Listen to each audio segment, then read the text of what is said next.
The law of contracting is 1,000 years old. Welcome to the Contract Zone podcast.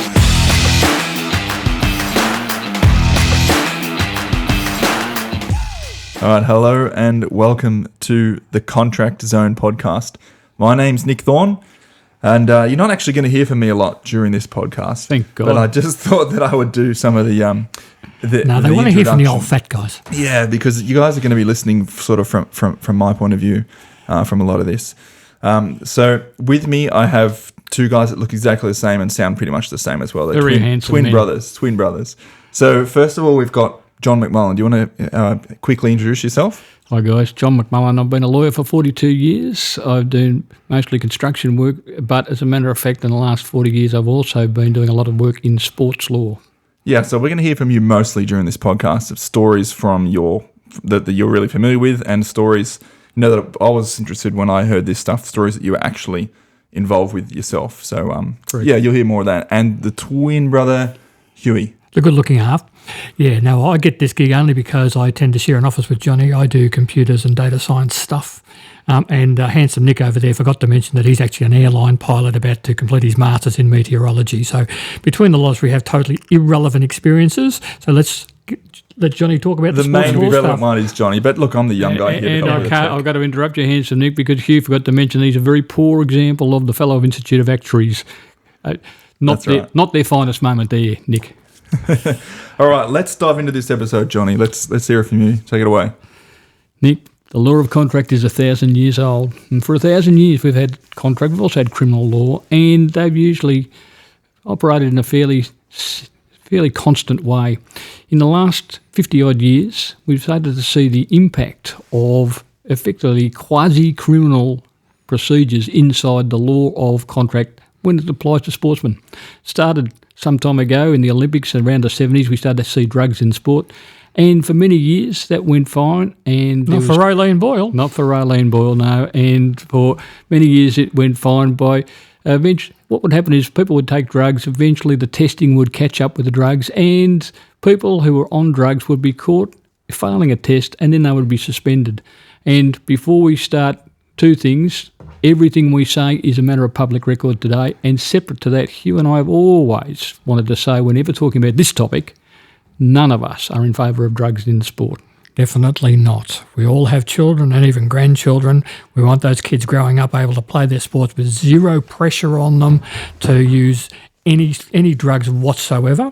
We're 100% in favour of a drug testing regime. We just want the thing to be fair to the athletes. Yeah, we are going to dive into some controversial topics during this podcast. So yeah, it's good to get some of this stuff clear. So what are we going to chat about today? So let's, if I can, take us to why we're here. For 20 years, since the start of the 2000s, there has been deep, says me, unfairness in the area of sports administration, sports regulation of drugs in sport. Up until about the 2000 era, all drug testing would end up in a positive result, would end up in a hearing in the Federation initially, then into the Court of Arbitration of Sport on appeal, and then a suspension if required. And there was no real dissatisfaction with that arrangement, at least to that stage. But since around about the year 2000, this all started in San Francisco in a laboratory often referred to as BALCO, B-A-L-C-O, the Bay Area Laboratory in San Francisco. A person called Victor Conti, who later was in trouble himself with the police, started a laboratory where he was saying that they were preparing drugs which could not be detected by the tests. Now, as usual, this proved not to be correct. But in those early 2000s, many famous athletes were customers of that laboratory, including, for example, Barry Bonds, a baseballer, including, for example, Christy Gaines and Tim Montgomery, two great US Olympic athletes who were really the first famous cases in the area that we're going to discuss this morning, often referred to as non-analytical positives. They were positive, but they hadn't failed a test, so they were non-analytical positives. Now, in this area, and this is subtle, the lawyers would often say, oh, well, this is governed by 1,000 years of contract law. And some of us, including my good self, would say, no, it's sort of quasi-criminal. The punishments are so severe. With all the same protections for the people on charges, Johnny? The protections ought to be the same. I hate it when Hugh is actually correct about something. That was the point. These were people charged with what the lawyers would describe as contractual problems, but ultimately they were quasi-criminal, and they needed and deserved and must have the same protections that any criminal defendant would have, and they haven't had it for 20 years. And that's really the topic of today. There were two big issues that came up nearly immediately in the non-analytical positive area that I say led to big injustice. The first one, standard of proof. And we saw this in the case of Christy Gaines and Tim Montgomery in the early 2000s, about 2004, 2005, they were going through the Court of Arbitration for Sport. And they got onto the topic of standard of proof. Most school children will cheerfully tell you that in a criminal trial, it's proof beyond a reasonable doubt. In a civil trial, in a contract fight, it's balance of probabilities. There's your standard of proof. And as a matter of fact, the Australian courts had weighed in on certain topics from time to time. And there was a very famous High Court Australian case called Briginshaw, which many people in sports refer to in Australia. The Briginshaw High Court judgment, it was actually a family law case, but the point was they said where you were deciding something on the balance of probabilities, depending on the severity of the outcome, the importance of the issues, you had to be more satisfied on that balance of probabilities than otherwise. Now, that plays nicely into the area of sports law, because what happened in the Christy Gaines Tim Montgomery case was the Court of Arbitration for Sport eventually had to rule on balance of probability. They were both accused of trafficking and both accused of possession, and Tim Montgomery was initially accused of distributing, and Christy Gaines was said to be potentially in that category if they found more proof in the meantime. But the point was that court came to the difficult decision of what do you do about the standard of proof. For the start of time in contract, the test has been balance of probabilities. The test in criminal cases, proof beyond a reasonable doubt, and this court had to say what do they really mean by standard of proof in a sports case. And the court said by this time they were talking about the WADA case, and they referred to the test in there which was described as, quote, comfortable satisfaction, unquote. And it still is to this day. Comfortable satisfaction, Johnny. I simply say that... I'm pretty comfortable with finding all these guys guilty. I'm not sure. Fair? At one point in the future, we may get to the Essendon footballers case. Then we'll talk about comfortable satisfaction. I'm not comfortable with that. I don't doubt that you're not here. But the real point was the Court of Arbitration for Sport said this about standard of proof. As often becomes evident when the question of standard of proof is debated, the debate looms larger in theory than practice. Counsel for all parties concurred with the views expressed by the panel during the 21 February 2005 hearing to the effect that even if the so-called, quote, lesser, unquote, quote, civil, unquote, standard were to apply, namely proof on the balance of probability, or in the specific context in which these cases arise, proof to the comfortable satisfaction of the panel, the seriousness of the allegation which is made, ... an extremely high level of proof would be required to, quote, comfortably satisfy, unquote, the panel that respondents were guilty of the serious conduct of which they stand accused. A seriously high level of proof. I simply say, and this is the real point, it's very vague. And what we do know for a fact is there's something less than the criminal standard and something more than the contract standard. And yet, people keep how can I say, justifying. It gives cover to the unfairness that they're saying, oh no, well it's a different standard of proof, it's only balance of probabilities. 100% disagree. 100% think this was what went wrong in the Sevi Marinov case. Great, let's talk about Sevi. That's why we're here today. Sevi Marinov. Sevdalin Marinov was Bulgarian. He won the gold medal in the 1988 Olympics for weightlifting in the 52 kilogram class.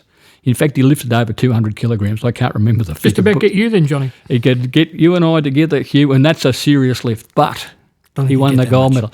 As tended to happen in Australia, and still to this day happens, if you're an Eastern European who's pretty good at sport, strangely, you usually find it pretty easy to get through the immigration processes into Australia. Australia has a great history of fabulous sportsmen, not just the Olympics, tennis players, footballers, Sudanese footballers. We have always enjoyed when migrants to Australia turned up in our colours, and Sevi Marinov was one of those. He'd won the gold medal at the 88 Olympics. By 1994, he was winning the gold medal for Australia at the Commonwealth Games in weightlifting. By the end of the 90s, he was a coach. He'd retired from weightlifting. He was a coach. And by this stage, he would regularly be the Australian junior weightlifting coach. He would regularly be the manager of Australian weightlifting teams travelling around the world. And he was on one of those when the owner of the house where Sevi would stay 2 or 3 nights a week, he was having trouble at home with his marriage. He would see the kids only rarely, and he would stay at this person's house 2 or 3 nights a week, effectively as a gift. While he was overseas, Sevi, this person's house was raided, and the police then later charged the owner of that house with offences relating to the selling distribution of both sports-enhancing drugs and other drugs. Later, 3 years later, that person was convicted in the County Court of Victoria and given a 3-month suspended sentence for buying, selling, distributing illegal drugs, including, by the way, the 2 small packets of drugs, both the size of a jukebox, that were found in Sevi's bedroom while Sevi was overseas. Now, as a matter of fact, they weren't just found in the bedroom, they were on the top shelf of a cupboard, way up high, approximately 7 foot high in the air. But not Sevi's bedroom, just the room he was staying in. In Sevi's bedroom for 2 weeks. Yeah, okay. 2 nights a week. But it's certainly not Sevi's house. And Sevi said this from the start when ASADA came into the Act 2 or 3 years later, they were not my drugs, they were never my drugs. He didn't even know they were there? Did not know they were there, they were not my drugs. And not visible to Sevi. And not visible, which reminds me, my wife Tracy, also a lawyer, initially said it's the too high defence. Sevi was 5'2". These drugs were on a shelf, approximately 7 foot high in the air and at the back of the shelf. You could not possibly see them. Doesn't mean that was the end of it, but you couldn't see them. And in fact, the big issue when we got to the final trial was the concept of possession, what constitutes possession. But Sevi to this day denies that they were his drugs. Now, that wasn't the only complication. And again, the whole purpose of this podcast is injustice. People who, as sports athletes, are charged with an anti-doping violation offence, but are not given the same protections as any normal criminal defendant would get. Johnny, when did you get involved in this? Around about the time that Sevi received the first notice from ASADA. ASADA was a newly created takeover from the previous ASADA organisation in Australia. So we define what ASADA stood for? The Australian Sports Anti-Doping Authority. Correct, thank you. ASADA was the new body created just ahead of the Melbourne 2006 Commonwealth Games, and it identified a number of potential athletes and ex-athletes who might be guilty of an anti-doping offence on the basis of the non-analytical positive new process that by this time was incorporated into the WADA code. And WADA? WADA, the World Anti-Doping Authority, is the owner of the WADA code. It's on the web, it's available, and it updates every few years. It's referred to as the WADA code. We'll talk about that later in relation to other athletes. Sevi is charged by the Australian Weightlifting Federation with an anti-doping violation pursuant to the WADA code. The Weightlifting Federation writes to him, as would normally start the process, and gives him an infraction notice. It says, "We think you are potentially guilty of an offence. We propose to charge you with 1," and this is really key, possession, and 2, trafficking, both breaches of the WADA code. When you get an infraction notice, you then respond to the authority, the Federation, and say why you think that's not appropriate for you to be charged. That's about the point when someone wheeled Sevi into me. I'd been doing a lot of sports stuff over the years, always for free. None of these guys have money. And during that time, I'd been around when a lot of the lawyer involvement in sports moved away from the usual historic assault, difficult things that relate to normal human beings into the big area of drugs in sport.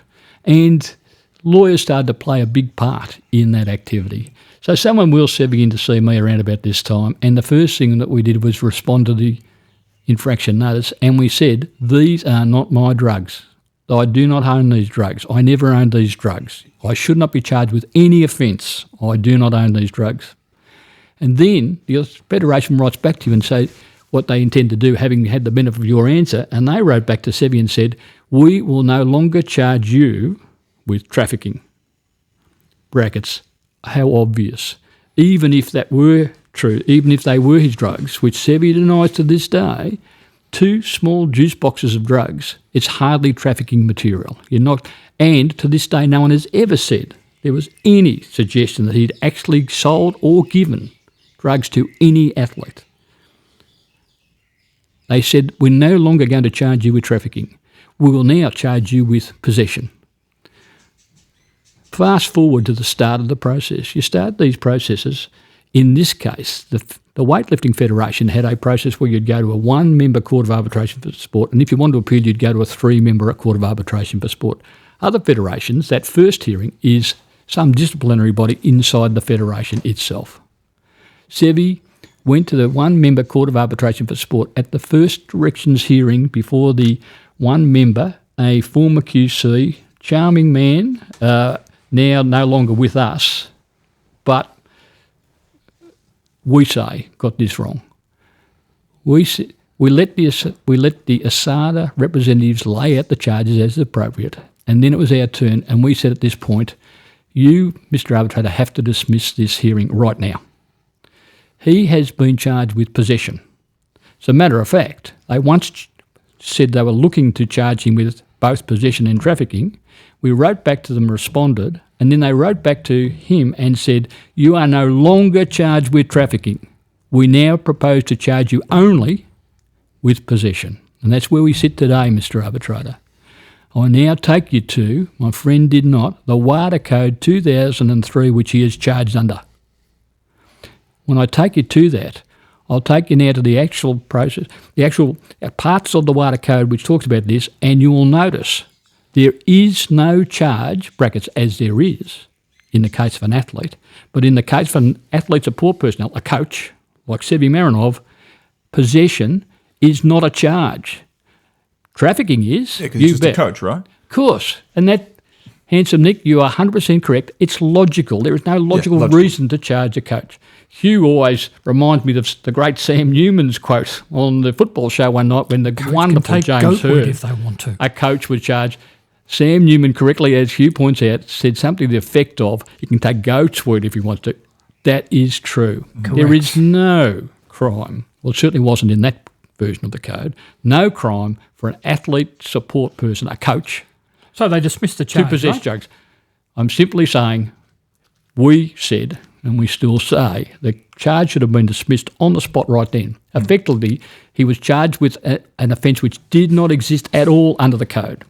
Unfortunately for us, at that point, the WADA team leafed into the definition of trafficking.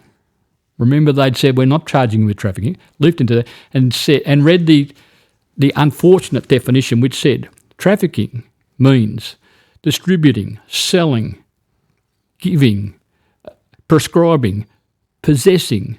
and a whole lot of other things. Okay. Now, we said, no, you've got to read the entire definition. The great Paul Hayes, the best lawyer in this area in Australia, at the trial, at the hearing, said correctly, we say, yes, he was asked, can't any contract define cat equals dog if you want to? And he said, yes, unless there's more to it. And there is more to it, and that's how you interpret commercial contracts. Possessing was really word giving effect to the other words already in there. Trafficking is the giving, selling, moving of drugs from you to some other human. Possessing is really, in that context, we say, possessing for the purpose of doing those things. Yes, so context is important, right? He's 100%. Now, nevertheless, apart from the fact that we say the definition didn't mean the possessing they were talking about, the real point was he hasn't even been charged with trafficking. He'd been charged with possessing. It didn't exist. So it's no good looking at the definition of trafficking. He wasn't charged with that. How could you? Unfortunately, the one-man member Court of Arbitration for Sport wasn't persuaded, and we went on. And then, unfortunately, even more so, found the charge proved, and Sevdalin Marinov was... Which charge? Found what charge proved? The charge of trafficking.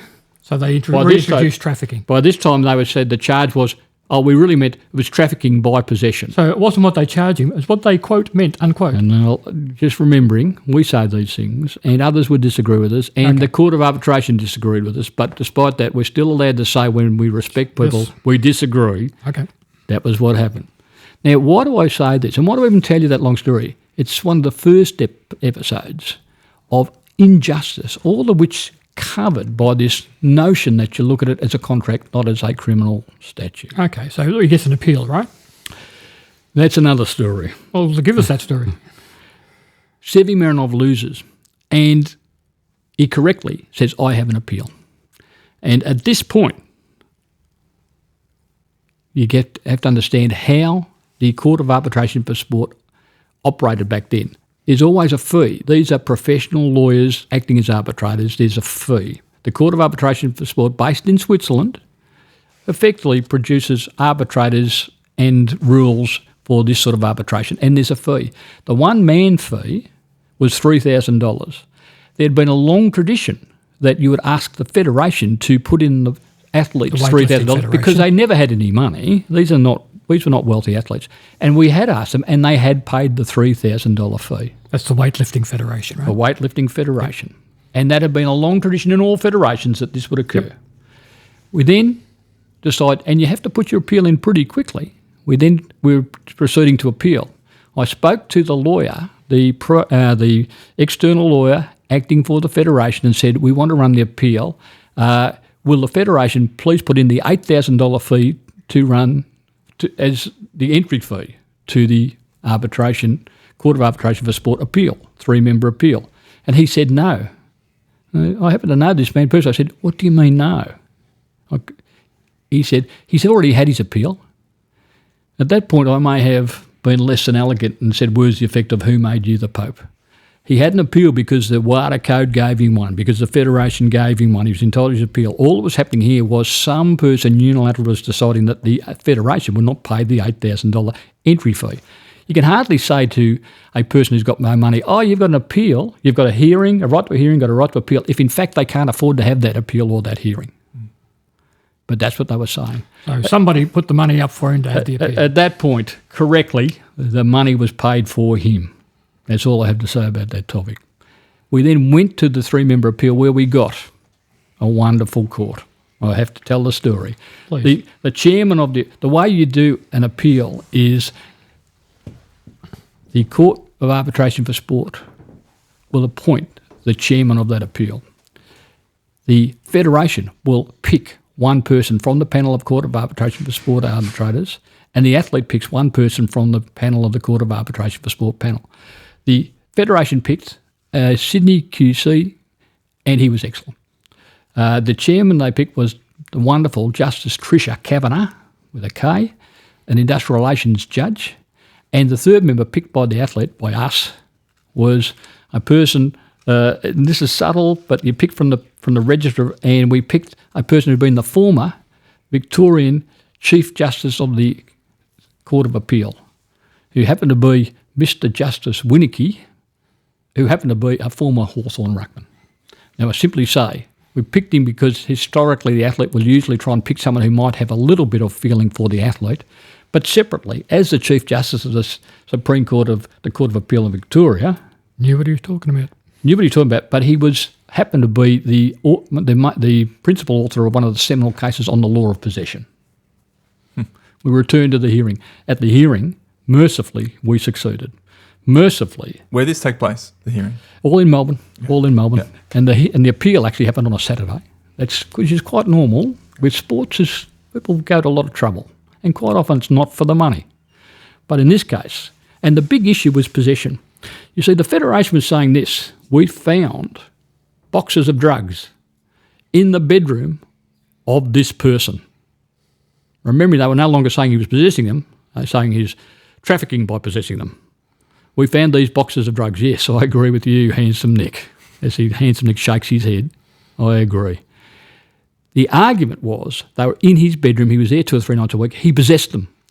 Interestingly and beautifully, one of the members, it happened to be the member chosen by the Federation, but they were all 3 wonderful lawyers and wonderful members, but he actually said in passing, but what if it wasn't a box of drugs? What if the owner of the house had left his wallet there by mistake? Does that mean that if Mr. Marinov had come in and seen the wallet there rather than the boxes, he could simply pick it up, put it in his back pocket, and he now possessed that? Oh, well, you've got to look at the context. I'm simply saying that was the argument, was possession. And happily for us, we had a 3-member panel who were extremely interested in the concept of possession. And they, ultimately, and I won't bore you with the long and excellent extract from the case, but everything we say, I promise you, is a matter of public record, said words the effect of, there's got to be more to it than they just happen to be in a room where you would be there 2 or 3 nights a week. It was that he did not possess the drugs. Now, reminding you again, we keep talking about these boxes. It was 2 very small boxes, weren't they? the size of a juice box, 2 of them, Like a kid's juice box, yeah. up on a high shelf in a small bedroom where a man would go 2 or 3 nights a week, would possibly not even use the cupboard, let alone use the shelf of the cupboard where he would have had to pull the chair over to get up to it. Simply, Sevi to this day denies that they were his drugs. Now, whatever you say, suppose I'm wrong. Suppose Sevi had in fact been the owner of those drugs. I'm simply saying this. If this was a man charged with criminal possession of drugs, he would have had 100 different protections, and mostly he would have had the beyond a reasonable doubt proof. And to establish that, he wasn't charged by the police, was he? In this case, not only was he not charged by the police, not only was a different defendant claiming that, who was charged and convicted, saying that they were my drugs, in a criminal court, there's not a chance that Sevdalin Marinov would have been convicted of possession of the drugs that someone else had pleaded guilty to and been convicted and sentenced. But nevertheless, because he was a sportsman, because this artificial notion that it's in the law of contract, not criminal law, he was charged, and it was said that it was a balance of probabilities. On the balance of probabilities, were these Mr. Sevenov's drugs or not? Mr. Marinov's drugs or not? And I simply say, mercifully, we had a wonderful court. Mercifully, they overturned the charge, and mercifully, he was free to coach. Mercifully, because somebody stumped up the $8,000. Happily, you are looking at one of the very few humans in the country who's ever had an award of costs against ASADA. The court awarded Mr. Marinov, and Mr. Marinov was kind enough to say to his legal team that they could keep it because they had funded it, $44,000. The $8,000 was returned to those who had paid it, happily for them. The other money was distributed between the legal team. I simply say at least the panel had concluded that it was appropriate to order costs and minimum return the $8,000. And by the way, separate to that, even before the hearing started, at a very early directions hearing, the great Her Honour, Ms. Justice Kavanagh, had said words to the effect of, I wish I had known about the $8,000 having to be paid by the athlete before, because I was just at a conference of judges over the weekend and I would have mentioned it to them. And for the record, that's one of many episodes where we say in this podcast, things have been erring on the side of injustice towards athletes, but most particularly in this area of non-analytical positives, because it's no longer something wrong with the test. It's all about, I saw this, or he said that, or all the protections. In criminal law for 1,000 years, we've been doubtful about identification. We've been doubtful about what was said orally. We've been doubtful about all sorts of protections. When you start to say that, no, this is contractual, this legal fiction says me, and refuse to see that, in fact, we're moving more into the area of criminal law, you get these sorts of unhappy outcomes. However, we've started this podcast off with what we think is a happy outcome story, a happy ending story. Hugh, you and I, all our lives have preferred stories with happy endings. Mercifully, Sevdalin Marinov had one. Now, by this stage, at the end of the appeal, Sevi had returned to Bulgaria. And we haven't, but we heard about him several years later as turning up as one of the Olympic coaches for the United Kingdom.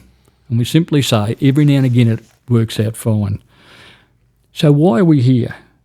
What's our mission, Hugh? Our mission is to talk about unfairness in this particular area. Our argument is, especially for athletes, as is the bulk of athletes, who don't have funds to push every legal corner to the far point. Former athletes is in this case as well. Former athletes, including current former athletes. Yep, true. Current and former athletes, 100%. And if I can interrupt Hugh, which is my favourite method, we will talk later podcasts. We'll talk about Shana Jack. Now, injustice in her case wasn't to do with non-analytical positives, but we say 100% injustice. Now, others would disagree, but we'll get to Shana Jack. And Shana Jack is one of many athletes who's Not lives are ruined, but their careers are set back usually for a function of years. And there's other people. And the recovery of Shona Drack's career is a credit to her. We simply record, and those who supported her. There's a great team of great people, including even lawyers, not me, but others who I know well and respect and greatly admire, especially in the case of Shona Jack. Not to mention the great Shona Jack herself. Did Australians enjoy her gold medal? I think we all did.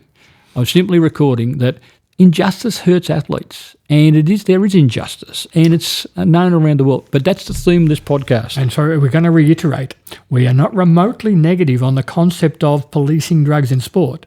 What we're negative on is when the fairness does not apply. 100%. We'll talk about, in future podcasts, we'll talk about Lance. We'll talk about the Essendon footballers. Can't wait for that. We'll also talk about people who have recently, and the greatest injustice I have seen in all my time, young as I am, was a recent Australian coach in the gymnastics artistic women's area, the greatest coach ever to come to this country, a long, faithful servant of artistic gymnastics for women in this country, shabbily treated by her federation, completely unjustly accused, says me, completely unjustly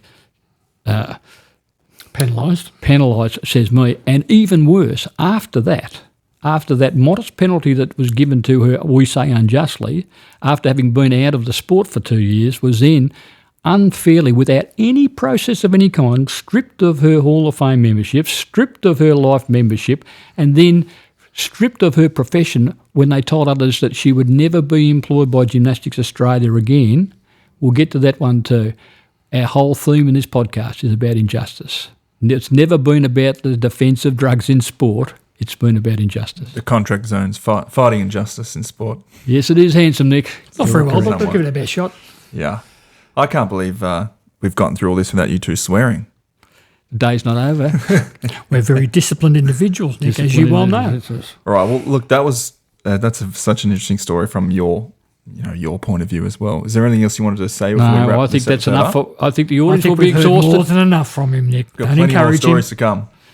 Not Not that we don't love the sound of our own voice. Bit too much. But that's enough.